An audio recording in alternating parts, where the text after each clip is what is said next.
আর্জেন্টিনার জন্য মুনাজাত ধরেন, নিজের দেশের মানুষ বন্যায় ডুবে যেতেছে, ওইখানে আপনার মুনাজাত নাই, তো জিনিসটা আমার কাছে খারাপ লাগে। ব্রাজিল করছি, বাদ করছি, এই তো, আর তো কিছু না। পরের ধরে পোদ্দারি করি না। হ্যাঁ, ব্রাজিল করে বাদ হয়ে গেছে, এটা তো খোঁচা দিবেন, আর তো কিছু না। ফুটবল ভাইজান কানের সামনে ফুটবল বিশ্বকাপ চলছে, তো কি হয়েছে? ব্রাজিল করছি, বাদ করছি, এই তো, আর তো কিছু না। তাও তো আমরা ভাই পরের ধরে পোদ্দারি করি না। যাই হোক, হোয়াটএভার, বাট বিশ্বকাপই। বাট আমি বলি কি, কারণ বিশ্বকাপ নিয়ে আসলে 4 বছর পর পর আসে, ওকে ফাইন।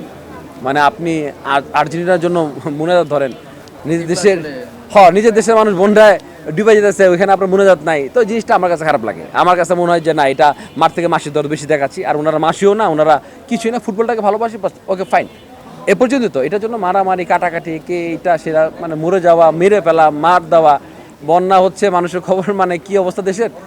এখানে আমরা দেখলাম সেদিন টিএসসিতে মানে কি শেষ দিয়ে লুটে গেছে।